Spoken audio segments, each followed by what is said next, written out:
Қайырлы күн, құрметті достар. Мен Сейіт Хамзалы Астаев атындағы орта мектебінің 8-ші сынып оқушысы Нарбутаева Жасминамын. Бүгін сіздерді Қазақстан Республикасының азаматы ретінде өзім тұратын Қатонқарағы ауданындағы ұлттар достығының көрінісімен таныстыратын боламын.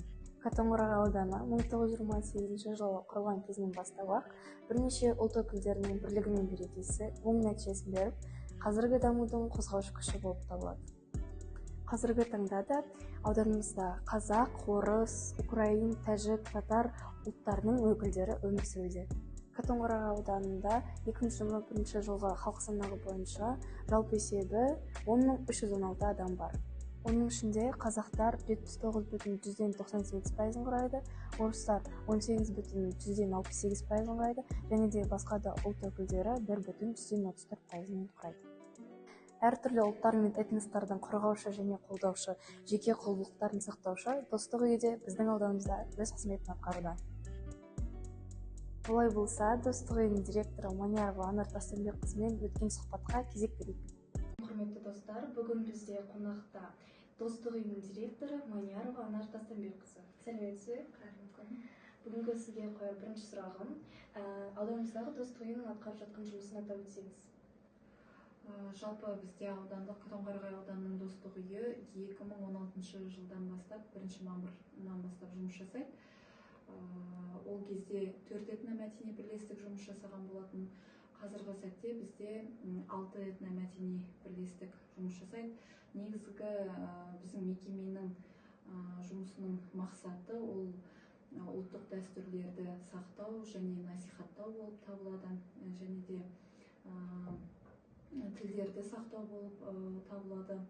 Этносаралық татулықты, бірлікті, ең бастысы бізде бірлікті, татулықты, бейбітшілікті сақтау болып табылады біздің негізгі жұмысымыз. Қазіргі сәтте этносаралық татулық, қарым-қатынас, оның барлығы біздің мемлекетіміз үшін маңызды, және де біз үлгі тұтарлық бейбітшілік пен достықтың символына айналған мемлекеттердің біріміз деп толықтай айта аламыз. Себебі осы елімізде көптеген достық үйлері жұмыс жасайды. Ол достық үйлері көптеген осы достыққа, бірлікке байланысты іс-шаралары арқылы, жобалар арқылы достықты, бірлікті сақтап отыр. Жақсы, рахмет. Келесі сұрағым, әртүрлі ұлттардың дәстүрлерін насихаттау барысындағы достық үйінің атқарып жатқан жұмысын атап өтсеңіз. Ұлттық мерекелер өз ретімен жоспарға сәйкес өтуде. Енді біздің ең басты мақсатымыз осы ұлттық дәстүрлерді сақтау және жаңғырту болғандықтан, міне жылдың басынан бізде Оберег орыс этномәдени бірлестігі, Рождество, Крещение мерекелері өтті, және де өзіміздің асыл мұра қолданбалы қолөнер студиясының көшпелі көрмелері өтті облыс көлемінде де. Бұл да қолданбалы қолөнер, жалпы осы қолөнерді дамыту мақсатында, жаңғырту мақсатында біздің қолөнершілер барын салып жатыр. Қазіргі кезде облыстық, аудандық көрмелер ұйымдастырып бірқатар жұмыстар көрсетіп жатыр. Өздеріңізге белгілі Дәстүр қазақ этномәдени бірлестігінің мүшесі Қожамжарова Гүлнар апайымызда өткенде 2-ші орын алып қайтты, республикалық жобаға қатысып, мысалға. Және де өзіміз 1 наурыз алғыс айту мерекесінде атап өттік. Бұл біздің этностар үшін өте үлкен мерекелердің бірі. Себебі Қазақстан Халқы Ассамблеясына да 30 жыл бейбітшілік пен достықтың 30 жылы аясында осы мерекені де атап өттік. Және де наурыз мерекесі өзіміздің үлкен мерекелердің бірі.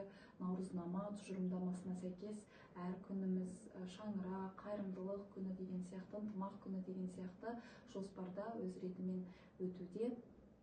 Қайырымдылық мерекелерімізде, қайырымдылық шараларымызда, және де бізде ауқымды бір шаралардың бірі ол орыс этномәдени бірлестігінің Көрбих ауылында өткен Масленица мерекесін атап өттік. Ол да біздің наурыз мерекесіне ұқсас болып келеді. Яғни бұл қыстан аман есен шығып, көктемге тезірек оралуымыз, көктемнің шығуына бір тезірек көктем шықсын деген ниетте тойланатын халықтық ұлттық көпшілік мереке Көрбиха ауылында өтті. Барлық әлеуметтік желілерден көре аласыздар, Инстаграм парақшаларынан, Фейсбук парақшаларынан осы Масленица мерекесі жайлы, жалпы дәстүрі жайлы толықтай сол видео сюжеттардан көре аласыздар. Жақсы, рахмет.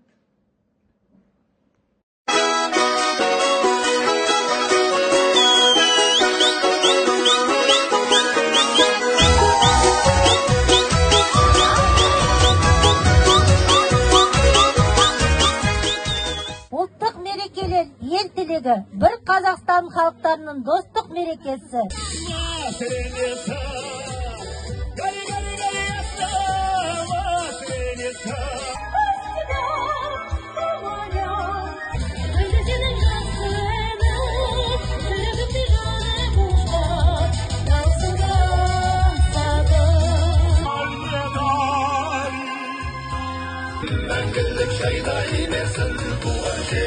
Ножками потопаем, головкой подкачаем, качаем.